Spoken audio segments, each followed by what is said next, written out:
Hey, hey, hey! My name's Helen the Scripted, or Nephilim if you'd prefer. Welcome to my cozy corner of the internet. This is the 8th installment of the Kiribaku Mulan AU, written by XX Cypress Minerva XX on AO3, which is entitled Eijirou. I hope you enjoyed my first video of me singing. I was very nervous to upload it. Once again, this chapter doesn't have a summary, so I shall supplement that part of the intro with some rambling. I am, as of current, looking into some other fanfiction to read, as well as trying to figure my way around making vlogs for the upcoming academic year. Lots of exciting things I hope to happen in the future. Now I implore you to sit back and relax whilst I read to you.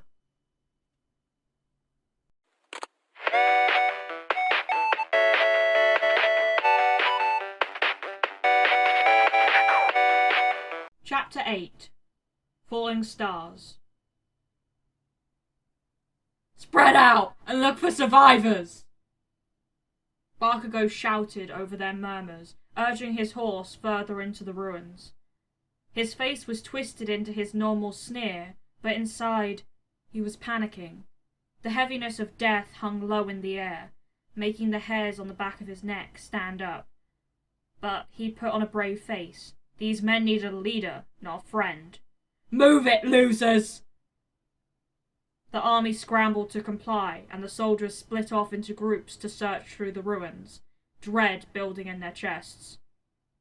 I thought you faked that letter, Eijirou whispered as he made his way through the smoking ruins. The ash stung his eyes, and he rubs at them furiously. He hadn't realized it, but he had started to cry. He was sure everyone knew there was no survivors, even Bakugo, whose narrowed eyes were downcast and distant. I did! Denki spoke up from his saddlebag. I didn't know the League would actually be down here. Eijirou swallowed the lump in his throat as he called out for any survivors. No answers came, and more tears stung at his eyes.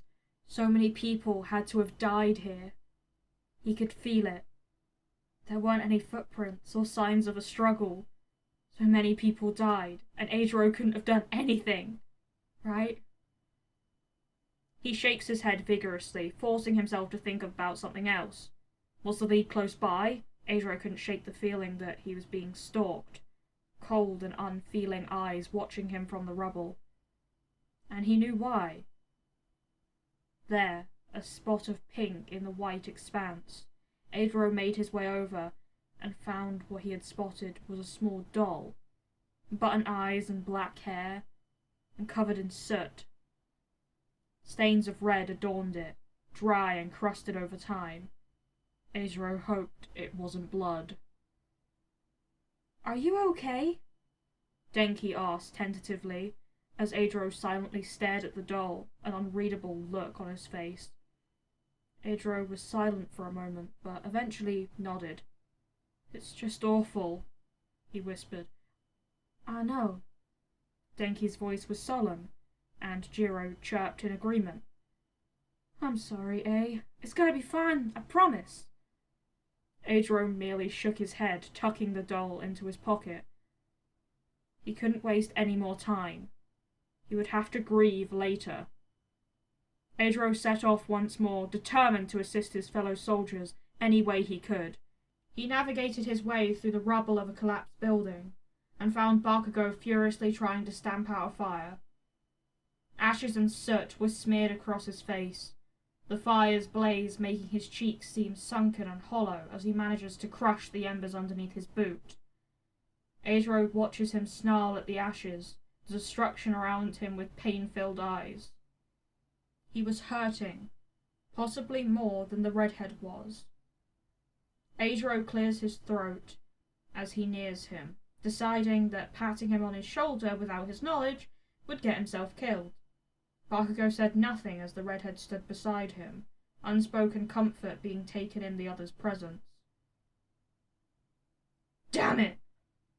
Bakugo says quietly. Have you found anyone?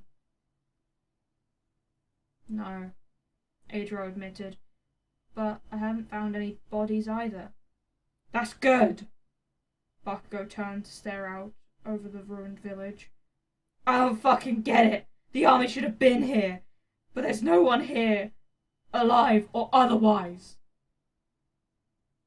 Could the army have bought the villagers time to evacuate? Why would those bastards burn an empty village? Bakugo countered. There had to be someone here. If not villagers, then the army. There would be someone. Captain! Both of them halted as Sero's voice rang out, from where he sprinted down the ashen road towards them. He clutched a bloody helmet in his hands, and with a jolt, Eijirou realized who it belonged to. Though sooty from battle, its golden sheen marked it as the general's helmet. Where did you find that? Bakugo breathed. Voice smaller than Eijirou had ever heard it. His body was rigid and the blood seemed to drain from his face. Over the hill! Sero's voice shook slightly as he handed the helmet to the captain, who took it with trembling hands. It's bad. Bakugo took off immediately, barely giving the two of them a second glance. Eijirou had always thought Bakugo was calm, diligent, down to earth when everything was unravelling around him.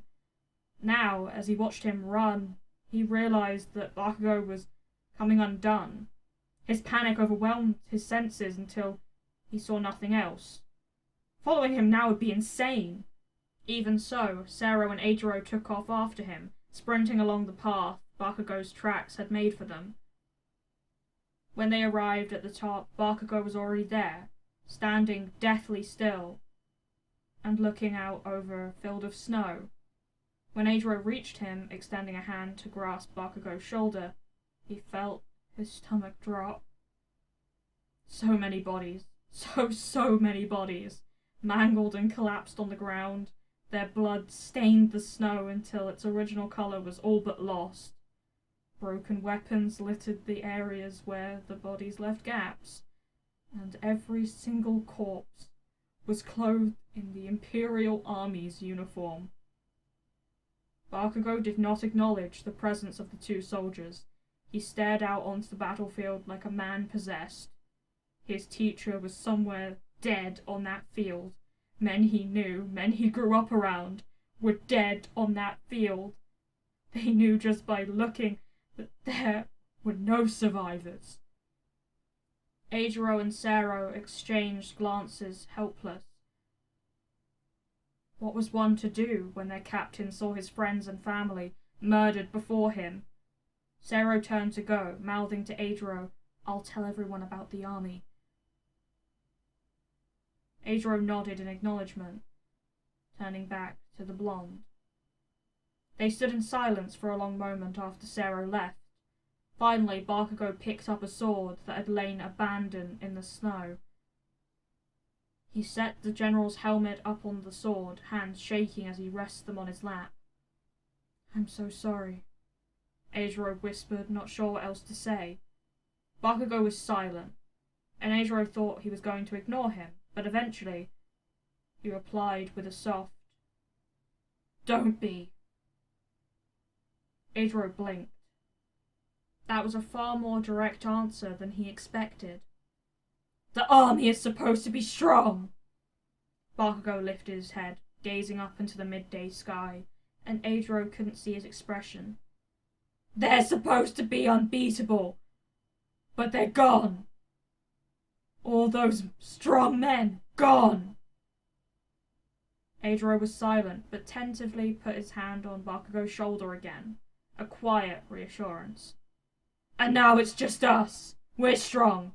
But we're fucking stronger than the Imperial fucking army."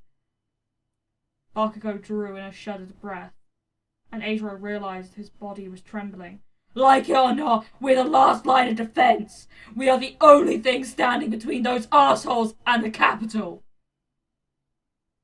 Eijirou had never been good at comforting.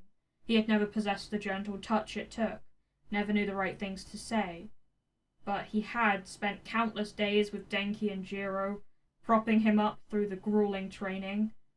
Had heard countless motivational talks from Denki, had Jiro run with him through countless penalty laps, had spent countless nights cuddled up with Tokoyami, the horse giving him unspoken reassurance. He had been given so much support, eijirou knew he could figure out a way to spare some. So eijirou hugged him, as tight as he could, probably hard enough to break some ribs if Bakugo wasn't wearing his breastplate. He hugged him like letting go would mean the end of the world. Bakugo had stiffened, had been about to shove him away, but eventually relaxed into it. So eijirou held on, and eventually Bakugo returned the hug, hands awkwardly resting on his shoulders as he buries his nose in the crook of his neck. So they stood like that, for an eternity, for 5 minutes, for 5 days. It didn't matter. "I don't want to lose anyone else," Bakugo mumbled softly, and eijirou was sure he wouldn't have heard it if they weren't pressed together. eijirou replied quietly, "We're gonna charge into battle with you and come out unscathed. If we're going to be the last line of defense, then we're gonna be the best damn defense there was, I swear it."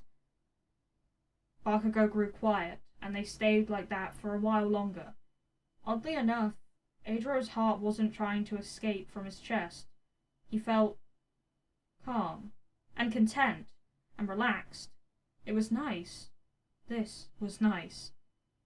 But all things must come to an end, and eventually Bakugo pulled away. "Thank you," he spoke somewhat gruffly, and turned his head away. eijirou perked up, wondering if he saw that slight blush correctly. "If you tell anyone about this, I'll fucking kill you!" "Oh, so that's what it is." eijirou felt a soft smile spreading across his face. "You got it, Captain." Bakugo shook his head, but eijirou saw the small smile on his face. "Whatever, dumbass. Let's go back. The Bastard League has probably already left for the Imperial City." He turned and began to make his way down the hill, but eijirou turned to look out over the sea of bodies before he followed. "You feel better now you've hugged it out, little boy?" Denki spoke up, he and Jiro weaseling their way out of his costume. "Oh, save it, Denki." eijirou sighed. "Well, if I didn't know any better, that looked like a lover's thing." "Stop, don't make it weird." Jiro chirps. "Jiro's right. Why didn't you kiss him?" "No, we're not talking about this." eijirou shook his head and dug around in his pocket for the doll he had found earlier.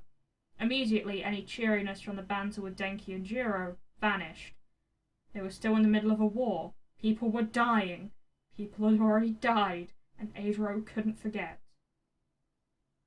eijirou sat the doll in the snow next to the general's helmet, perched on top of the sword. "No more," he whispers. "No more?" Denki repeated, concern dripping in his tone. He had never seen eijirou like this, so distant, almost angry. "No more death. No more people killed by the League." eijirou took a deep breath, hardening his resolve, his heart. "I'll stop it. I'll stop those bastards." "Yeah," Denki agreed, and Jiro chirped her agreement. "And we'll be right here with you." "Thank you," eijirou said. "For everything, really." "Don't get sentimental on me," Denki protested, wiping at his eyes furiously with his paws. "Gonna make me cry."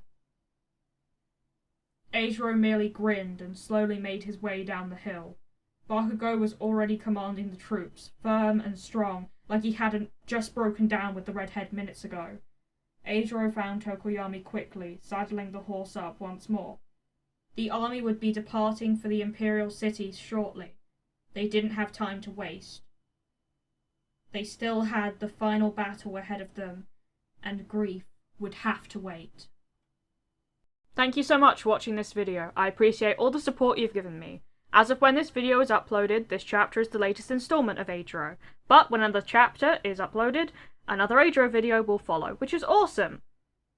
I love this fanfiction so much, and I can't wait to see how Minerva continues this piece of work. If you have any suggestions, leave them in the comments below. All credits go to the original creator of this fanfiction, XX Cypress Minerva XX on AO3. I would highly appreciate it if you gave this video a like, and you subscribe to the channel, and you hit the notification bell to be notified when I next upload. There is no pressure to do so, though. Thank you for visiting my cozy corner of the internet. Keep growing, my sunflowers. Mwah!